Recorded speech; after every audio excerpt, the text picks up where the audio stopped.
Mi se danas nalazimo u našim prostorijama i kod nas u goste je došla vlasnica apartmana Alex Lux, Tatjana.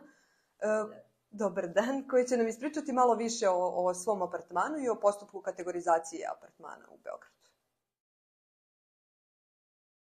Kažete nešto o samom poslu vezanom za izdavanje apartmana i o tome kako ste vi ušli u ceo posao.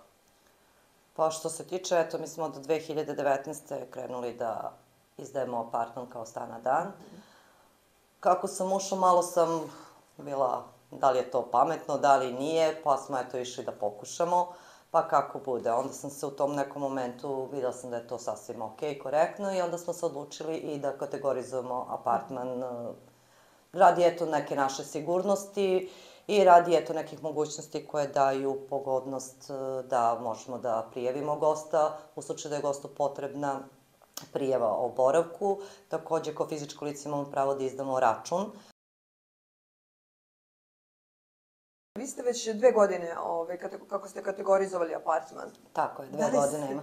Da li se sećate kako je izgledao postupak kategorizacije apartmana? U principu se sećam, možda ću nešto izostaviti, ali kako bi to trebalo da izgleda. Znači, odlazi se u 27. marta u Sekretarijat za turizam.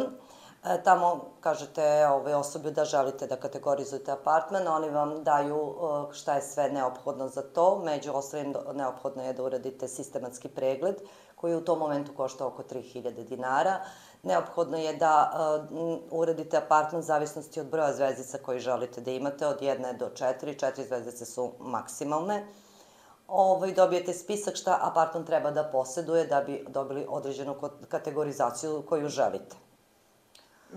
Posle toga, kad sve to završite, znači njima se javljate da ste obavili, znači da ste sredili apartman, da ste uradili sistematski pregled, odnesete sve papire kod njih.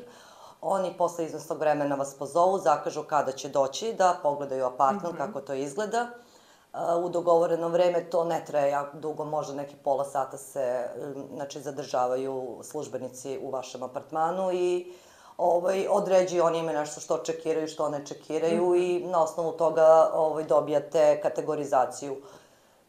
To je što se tiče ukratko tako nečega. Posle toga, naravno, kad dobijete rešenje, posle možda 2 nedelje dobijete rešenje o kategorizaciji, u obavezi ste da odnesete, da prijavite dodatni porez koji treba da plaćate na godišnjem nivou. Plaća se na, mislim da isto kao i za klasičan stan, na 3 kvartala ili 4. Takođe vas obaveštavaju da plaćate po krevetu, za koliko se kreveta imate, plaćate kao boravišnu taksu.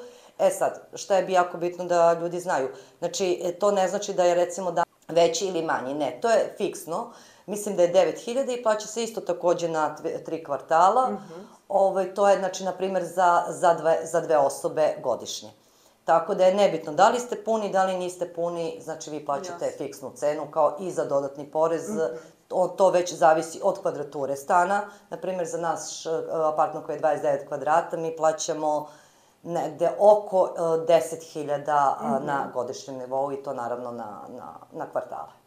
Ok, znači cena ne varira u slučaju da ste imali 5 noćenja ovaj mesec, sledeći 10, znači cena je fiksna i ona se na godišnjem nivou plaća. Jeste, fiksna je cena i plaća se na godišnjem nivou i naravno to ne određujemo mi, nego određuju ljudi, znači pretpostavljam da je taj deo pri opštini, znači Stari grad i oni na osnovu nekih svojih parametara određuju koliko ćete plaćati visinu toga. Ok, vaš apartman ima 4 zvezdice. Jeste, mi smo dobili 4 zvezdice. To je maksimalno zapravo. To je maksimalan broj zvezdica koje je moguće dobiti za apartman.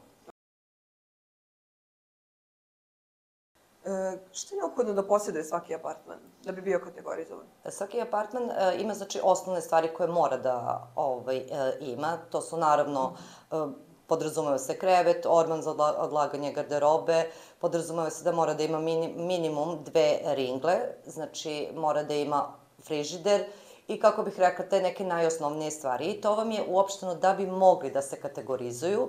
Znači, na primjer, to je verovatno 1 zvezdica, znači te neke osnovne stvari koje, kao prosto rečeno kući koje imate, morate posjedovati i tamo. Za sve ostalo, što posjedujete, dobijete dodatne, kako bih rekla, kod njih poene, oni to zovu poeni. Sad, na primjer, ako imate mikrotalasnu, to su vam dodatni poeni. Ako imate mašinu za sudove, dodatni poeni.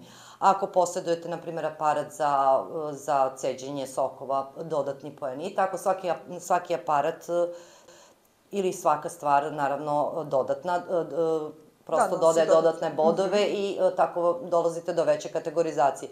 Televizor je obavezan, Wi-Fi je obavezan, tipa telefon nije obavezan fiksni sada, tako da eto te neke stvari, kažem, ima koje su obavezne i koje nisu obavezne. Isto tako gledaju da li je recimo nameštaj, tipa one koji je više, kako bih rekla, pločasti nameštaj, na primjer firme Forma Ideala ili tako nešto, tu se dobija manji broj poena. Ako je recimo nameštaj koji je kvalitetniji, tu ćete dobiti veći broj poena. I prosto to tako ide.